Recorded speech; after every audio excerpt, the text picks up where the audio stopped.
Campaign 3, the Tundran Territories, present day. In this campaign, you take command of the battalions of the Tundran Territories. Kaiser Vlad of Exylvania has invaded the Tundran Territories, exposing his search for the Staff of Ka-Len and absolute power. The free nations of the world have stopped fighting amongst themselves and reformed the Alliance of Nations in a bid to liberate Tundra and prevent Kaiser Vlad from achieving his goal. Stop the Exylvanians once and for all. Gorgisburg has been overrun by the invading forces of Exylvania. In the name of his father, Tsar Gorgi, Marshal Nova must reclaim it at all costs.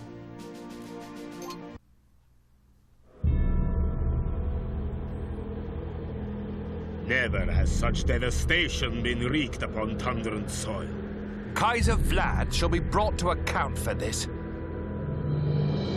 And so, the Alliance of Nations is reformed. Reformed? Is it possible to reform your alliance when it didn't technically already exist? Oh well. I guess the entire world is now fully aware of the Solar Empire's little satellite weapon. I guess Empress Leiko told everybody about it. Anyhow, this level is one of my favorites because, like their Finest Hour, it's pretty difficult, and it's a lot more open, so that makes it a pretty good level in my book. Gorgisburg has been overrun by Exylvanians. Nova, you must reclaim this city in the name of your father.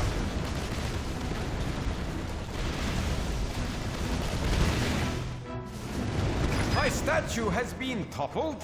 Ubel desecrates my memory. Make that Exylvanian dog pay for his crimes.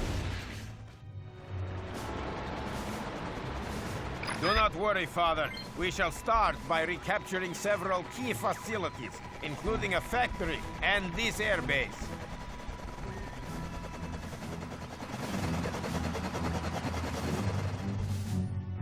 Come in, Nova. I have some men dug in further north. Reach them, and they'll join your battalion.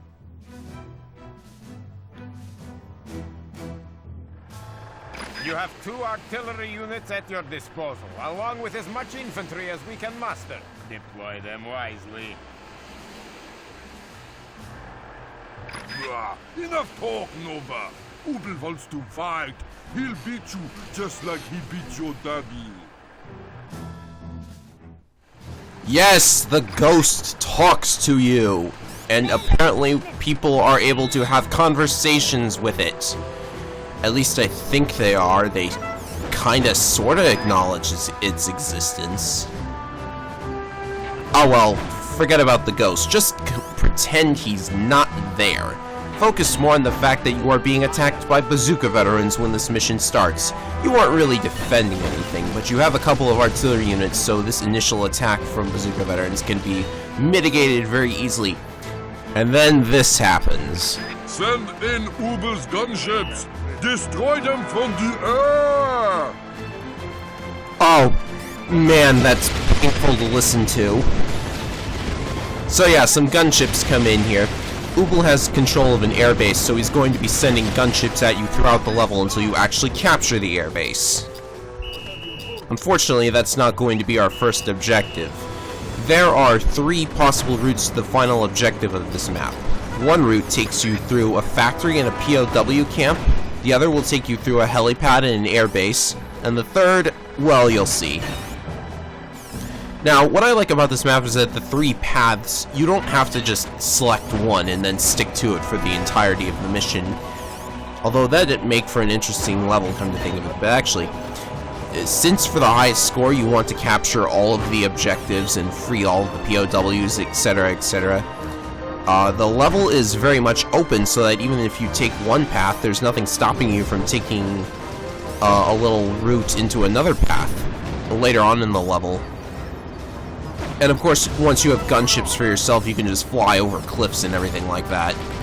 But I just think this level is very well designed. It's very open, you can plot out whatever route you feel like. The only bad thing about it is the third path, the left path, the dangerous path. the path that you can't actually take, which we will be seeing in a minute here after I mop up the rest of these assault veterans and mortar veterans. Good on them for making use of mortar veterans by putting them behind sandbags and under MG towers. That was a really good idea. Of course, with my artillery, I can just shell them out however I want. Switching to a grunt here because I want to risk as little as possible taking on this next objective. For whatever reason, they decided it would be a good idea to have a shout out to Saving Private Ryan. Great movie, bad inspiration for level design. Oh, I guess I better get rid of that gunship that just respawned, though. There it is. My anti-air veterans will have it shot down in no time. So, coming up here, we have a minefield. One of Brigadier Betty's grunts has gotten lost in the minefield, and it's up to us to guide him out. You can see where the very obvious mines are. Getting even close to just one of them makes it explode, and you instantly lose whatever unit you were controlling at the time. Now, they have very strange hitboxes, but as long as you just avoid them like I am here, you should be alright. Sorry, Ubel, but I'm not going to run over any mines today. So this is the grunt that you're supposed to save. His name is Private Hazard. Yeah. You'll notice that his face is actually covered in bandages, but oh my god, is this obnoxious. The little silver star above his head actually blocks my view when I'm trying to guide him out of the minefield. Fortunately, he'll follow the same movements that you take going in and out of the minefield, so it's very easy to get him out. Once he is out, he'll follow your battalion and help you out, but is a single grunt really worth the risk of going into that minefield? I think not. Of course, your technique score will argue otherwise. We're coming up on the airbase now. We have to shoot down those gunships. Fortunately, it seems that they like to come out one at a time. Although that air transport is going to make things difficult because now we have two things to focus on. Not really sure what's in the air transport. I think it's just a couple of grunts. Oh wait, Brigadier Betty actually tells you. So, how does she know that though? Never mind. This airbase has auto gun defenses. You'll want to use the artilleries to take those out first, otherwise they're going to be very annoying. Once the enemies around the flag are dealt with, it's a relatively easy capture. Now, once you do capture it, of course, there has to be a completely telegraphed counterattack. And that comes in the form of grunts and a couple of light tanks. No anti-air veterans, oddly enough.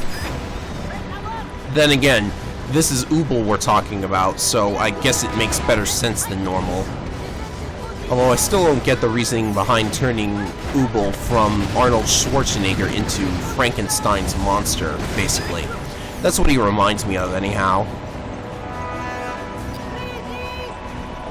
Next, we're going to use the gunship to fly over to the right side of the map.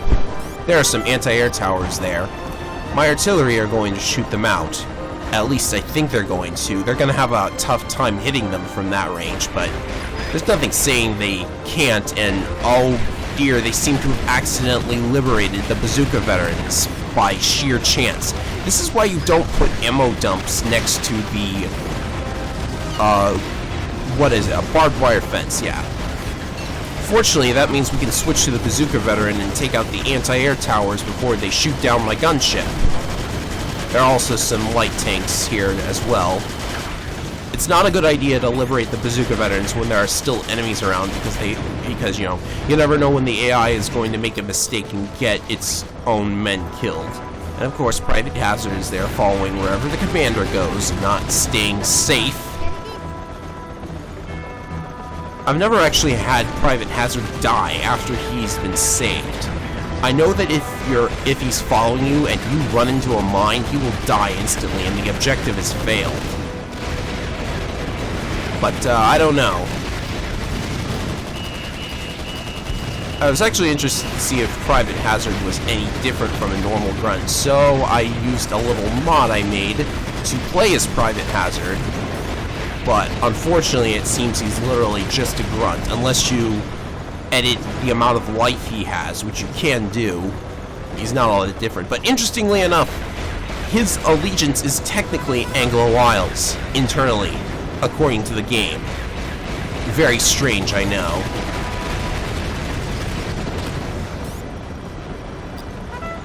Anyhow, it's time to take out the factory next.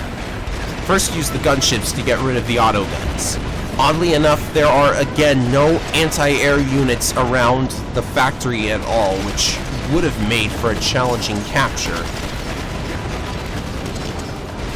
But then again, it's Commandant Ubel we're talking about here. He does not, I don't think he even knows what an anti-air unit is good for. So once we capture this factory, we won't gain any new units, but we will be able to have our artilleries respawn, which is, I guess, kind of helpful. I mean, by this point, I don't really need the artilleries all that much anymore. I mean, I could just use the bazooka veterans to take out the anti-air towers near this helipad here, but I suppose as long as I've got those artilleries, I may as well put them to use. The counterattack here is nothing but bazooka veterans and grunts. Come on, Ubel, you've got to be at least a little smarter than that. I stand corrected. I lost another artillery unit. Silly me. This helipad is actually pretty interesting. It's the first helipad where the air transport that flies in when you activate it can actually be shot down by the anti-air towers if they're still there. So yeah, you thought you were safe just because you didn't bring the gunships in here? The reinforcements can still be shot out of the sky. But you'd have to be silly to not take them out before actually calling for reinforcements, so it doesn't really matter, but the thought is appreciated. Pretty sure these air transports have nothing but grunts. I have a hard time shooting them down before they land because they come in so quickly. The helipad's reinforcements are going to take a while to get here. Interestingly enough, they don't interrupt the game with a cutscene this time, showing the reinforcements landing, and it's just additional grunts, flame veterans, and anti-air veterans. So let's go see what Brigadier Betty is up to. Oh look, her mortar veterans are being attacked by light tanks and bazooka veterans. That is actually pretty threatening to her. So let's give her a hand. If you protect Brigadier Betty's units, they'll join you. Unofficially, of course. You can't directly control them. Which is a little silly to me. I mean, you know, by this point. Well, I don't know. Maybe Brigadier Betty has her own commander doing stuff that she never refers to. Oh well. With that out of the way, we can finally approach our final objective, the mausoleum. I certainly hope Ubel hasn't done anything bad to it. I mean...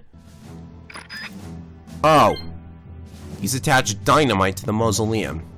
Because blowing up a dead guy's grave is definitely worth the money spent on explosives to...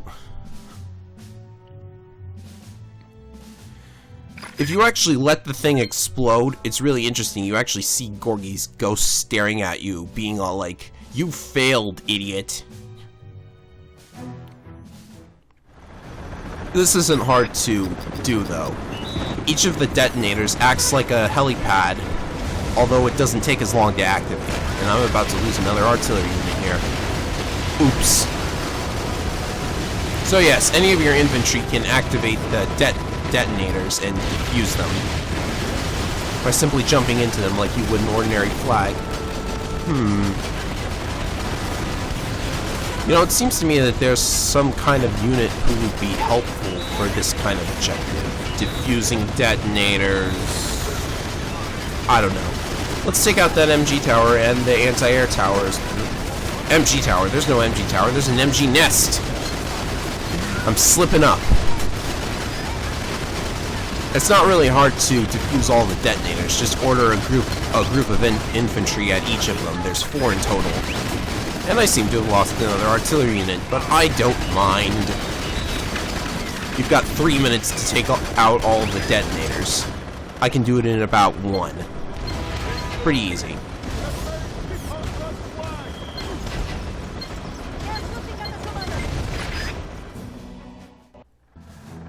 Most proficient. The detonators have been defused, and the remaining Exylvanian garrison has surrendered.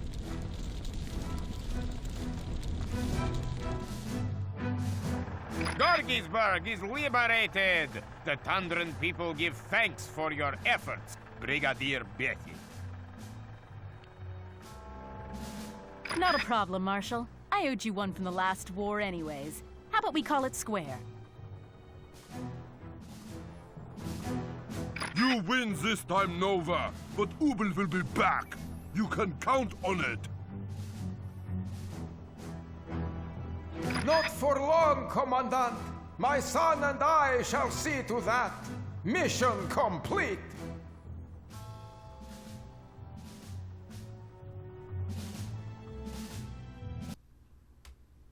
Gee, I hope Gorgie doesn't notice that there are still a couple of cuts in his statue, and oh hey, it's saving. That must mean a new record. Let's see, what did I miss? A couple of infantry, a ground vehicle. Missed the air transport. Time, I did pretty good for time, and of course I lost 4 ground vehicles and 7 infantry. No air units, oddly enough. Anyhow, time for the next mission. Kaiser Vlad's fleet is moored in the fjords at the foot of Novigrad, Tundra's second city. Nova unleashes the all-conquering TTS Potemkin in a bid to blast the enemy out of the water. And now to follow up a really good level, we have what is, in my opinion, a really bad level, because it takes a Navy mission and does it completely incorrectly. Up Periscope was really good, in my opinion, aside from the enemies not being all that much of a threat, but this level?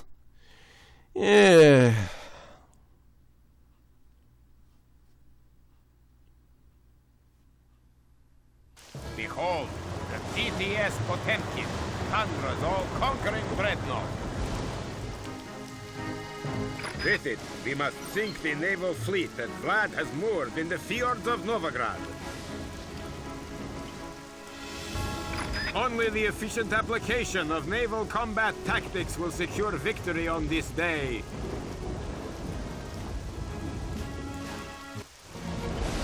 Yes, a playable dreadnought. So much for that secret naval project Akira was working on.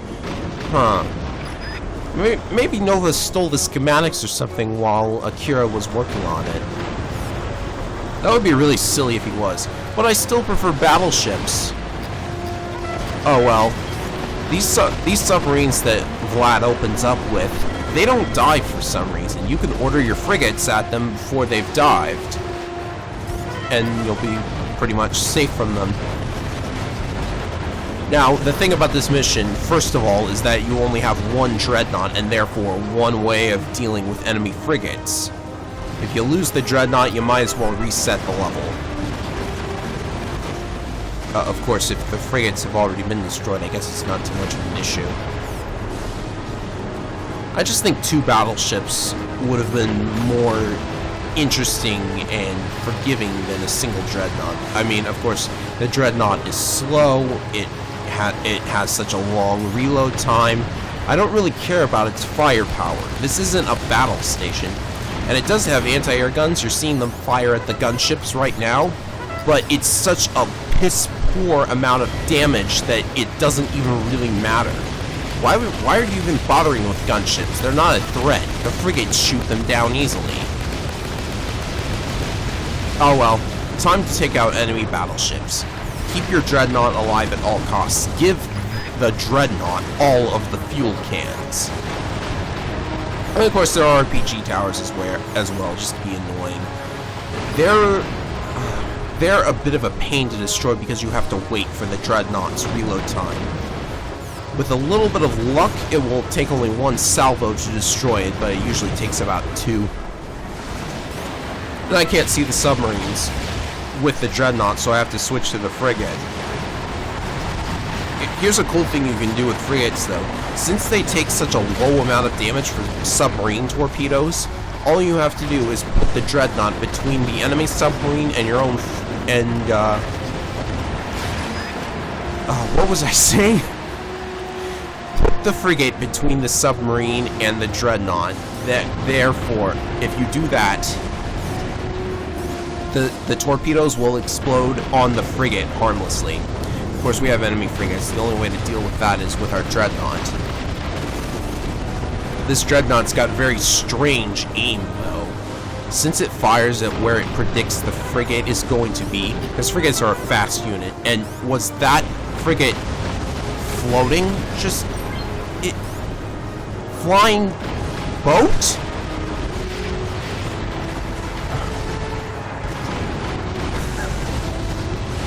I'm going crazy here.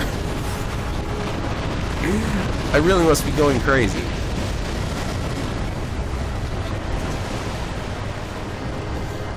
So, yeah, when you fire at a frigate with a Dreadnought, sometimes the Dreadnought just aims, like, where it thinks the frigate is going to be when the salvo lands. It's like, you know, you'd have to see it in action. But the frigate can use that to its advantage because it can lure the Dreadnought into firing at a place and then avoiding the shot.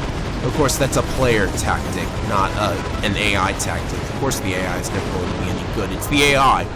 I mean, it just took out one of my frigates, but... oh, look! Vlad has a Dreadnought, too! So much for the secret naval project! Where was I again?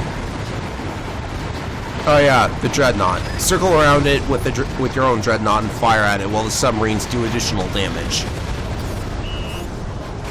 Or just use submarines alone. Now it seems I missed a unit somewhere because otherwise the Navy section would have ended instantly. Oh, there we go. I guess the frigates took care of it on their own.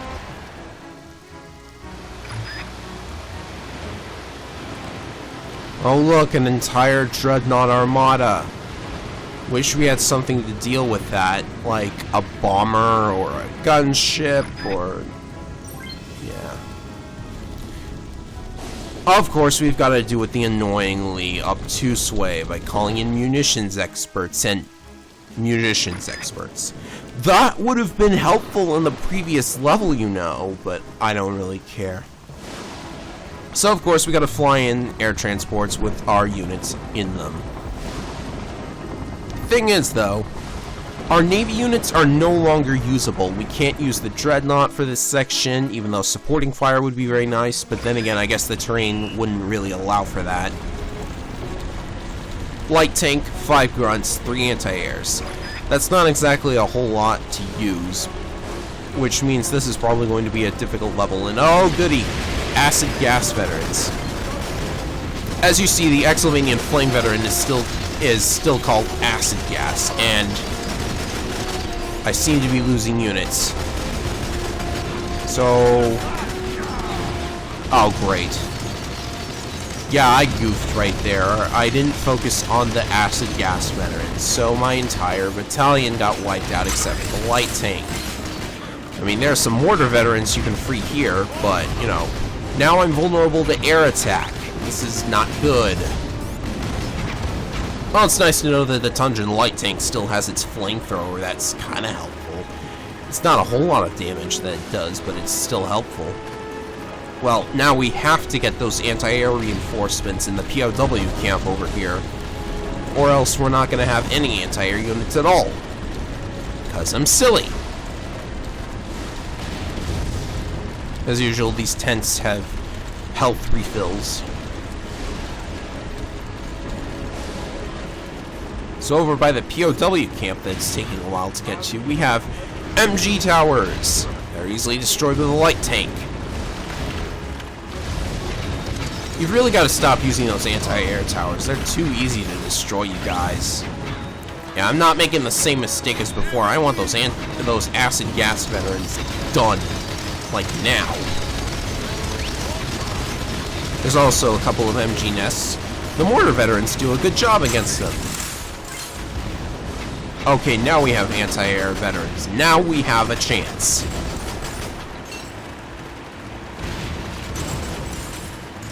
And now we've got to waltz our way all the way back to the Gold Star. That's not good level design, Cujo. And there's a cliff here for some reason.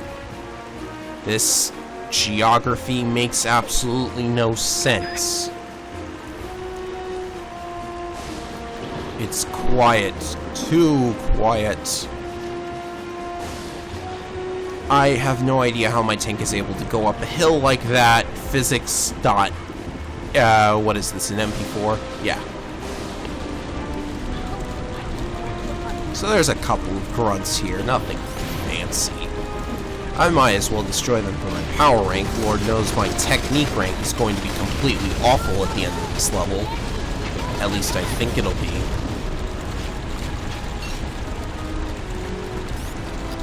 There's a gunship. 2 anti-airs should be able to take it out. Good thing this level doesn't have any respawning gunships in it. You would think that they would start resorting to respawning gunships like they did in Battalion Wars 1, but thankfully that's not the case.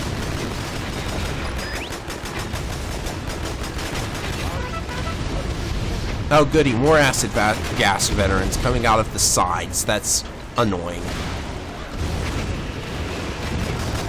And another one. What is this, an ambush or something? Excelvania never ambushes people. I'll let that light tank pick up the fuel can while I take my mortar veteran, which seems to be dressed as M. Bison for some reason. Mortar veterans are the best unit in this mission for taking out bazooka veterans, and possibly acid gas veterans if you're willing to take the risk. They're still overpowered. I don't think anything will change how powerful mortar veterans are. I'm actually seeing them in a lot more missions than I thought there would be.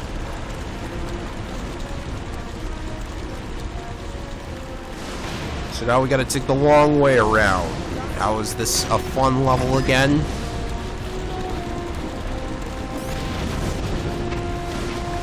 More acid gas veterans? They sure like throwing those at us, but I suppose they're the biggest threat right now. You know, I have to wonder, how come nobody has thought to use an anti-air vehicle? We've only seen anti-air vehicles in the Solar Empire campaign, I think. Like, at all. Yeah, I think we've only ever seen an anti-air vehicle in the Solar Empire campaign. Like, what is up with that? They just dropped an entire unit type. I cannot believe I did not realize that until now.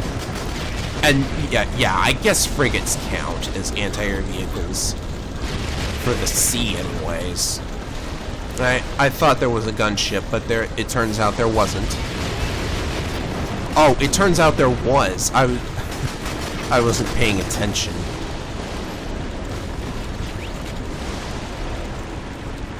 I've really got to start looking at the radar more often, because it looks like there's a unit group about to approach from the side. And what do you know? It looks like there is. I can see those units behind me on the radar, but I don't realize it until...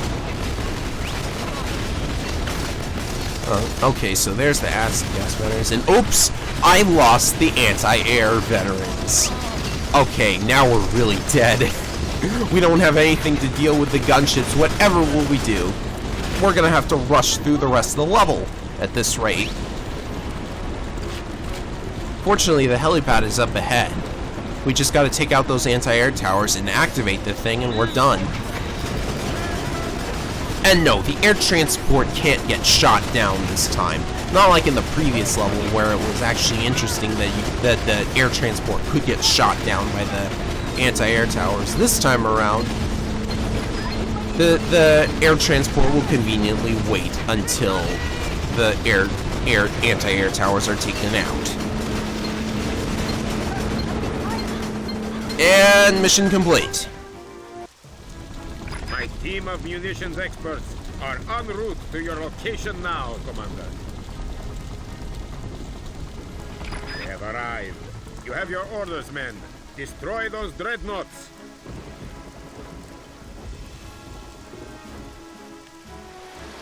Place the explosives at the bases of those buildings.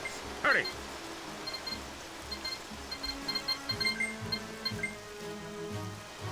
The charges are set.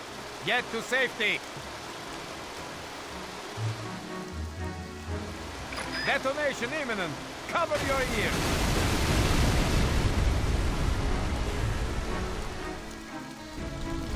Vlad's dreadnought armada has been destroyed. Tundra is victorious once again. Mission complete.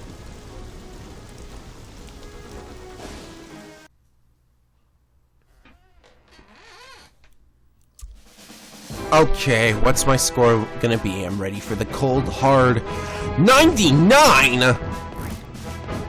99! My technique score is 99. 99, 99, 99. I lost 13 infantry and you're giving me 99 for that.